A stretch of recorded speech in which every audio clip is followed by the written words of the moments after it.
दिनकर जी कहते हैं कि धूप और धुआं में मेरी 1947 ईस्वी से इधर वाली कुछ ऐसी स्फुट रचनाएं संग्रहित हैं जो प्रायः समकालीन अवस्थाओं के विरुद्ध मेरी भावनात्मक प्रतिक्रिया के रूप में प्रकट हुई। स्वराज्य से फूटने वाली आशा की धूप, यानी कि आज़ादी के टाइम पे जो लड़ाइयाँ चल रही थी वो चीज़ें।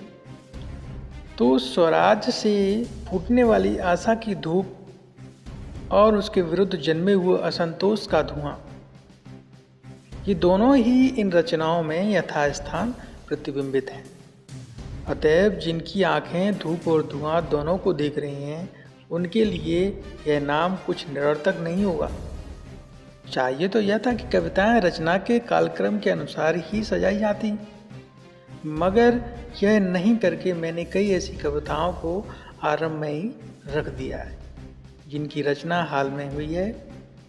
यह इसलिए कि मैं देखता हूँ कि इधर मेरे लिखने की तर्ज मेरी वर्तमान मनोदशा के मुआफिक भी आ रही है। यह प्रयोग है या प्रगति, मैं नहीं बता सकता। निश्चय पूर्वक इतना ही कह सकता हूँ कि आजकल इसी लहजे में बोलने में कुछ संतोष का अनुभव करता हूँ। अच्छा, इस लेख को पढ़ने के बाद और इस धूप और धुआं वाले कविता संग्रह में से मैंने एक कविता वो मैं आपको सुनाना चाहूँगा। लोहे के पेड़ हरे होंगे तू गान प्रेम का गाथा चल, नम होगी यह मिट्टी जरूर आंसू के कण बरसाता चल। सिसकियों और चीत्कारों से जितना भी हो आकाश भरा, कंकालों का हो ढेर छप्परों से चाहे हो पटी धरा। आशा के स्वर का भार पवन को लेकिन लेना ही होगा, जीवित सपनों के लिए मार्ग मुर्दों को देना ही होगा। रंगों के सातों घट उड़ेल यह अंधियारी रंग जाएगी, उषा के सत्य बनाने को चावक नभ पर छितराता चल। आदर्शों से आदर्श भिड़ने प्रज्ञा प्रज्ञा पर टूट रही, प्रतिमा प्रतिमा से लड़ती है, धरती की किस्मत फूट रही। आवर्तों का है विषम जाल, निरूपाय बुद्धि चकराती है, विज्ञान यान पर चढ़ी हुई सभ्यता डूबने जाती है। जब जब मस्तक जयी होता संसार ज्ञान से चलता है, शीतलता की है राह हृदय तू यह संवाद सुनाता चल। सूरज है जग का बुझा बुझा, चंद्रमा मलिन सा लगता है, सबकी कोशिश बेकार हुई आलोक न इनका जगता है।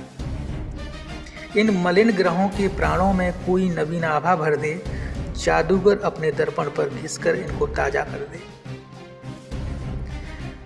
दीपक के जलते प्राण दिवाली तभी सुहावन होती है, रोशनी जगत को देने को अपनी अस्थियां जलाता चल।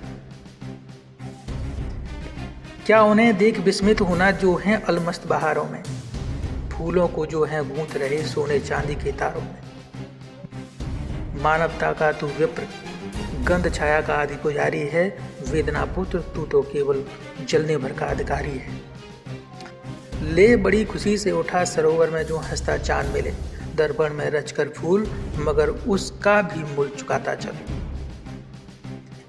काया की कितनी धूमधाम, दो रोज चमक बुझ जाती है, छाया पीती पीयूष मृत्यु के ऊपर ध्वजा उड़ाती है। लेने दे जग को उसे ताल पर जो कल हंस मचलता है, मेरा मराल जल के दर्पण में नीचे नीचे चलता है।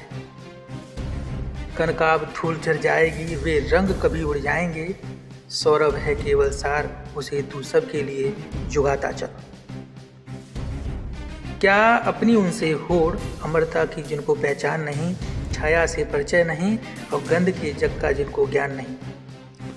जो चतुर चांद का रस निचोड़ प्यालों में ढाला करते हैं, भट्टियां चढ़ाकर फूलों से जो इत्र निकाला करते हैं। ये भी जाएंगे कभी मगर आधी मनुष्यता वालों पर, जैसे मुस्काता आया है वैसे अब भी मुस्काता चल।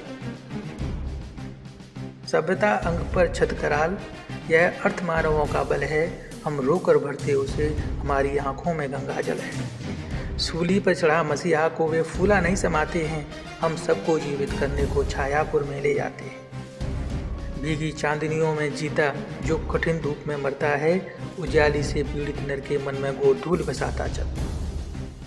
और यह देख नई लीला उनकी, फिर उनने बड़ा कमाल किया।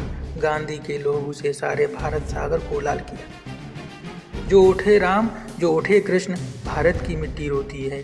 क्या हुआ कि प्यारे गांधी की यह लाश न जिंदा होती।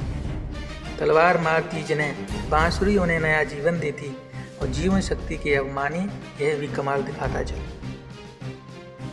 धरती के भाग हरे होंगे, भारतीय मृद बरसाएगी, दिन की कराल दहकाता पर चांदनी सुशीतल छाएगी। ज्वालामुखियों के कंठों में कलकंठी का आसन होगा, जलदों से लदा गगन होगा, फूलों से भरा भुवन होगा। बेजान यंत विरचित गूंगी मूर्तियां एक दिन बोलेंगी, मुंह खोल खोल सबके भीतर, शिल्पी तू जीभ बिठाता चल, शिल्पी तू जीभ बिठाता चल।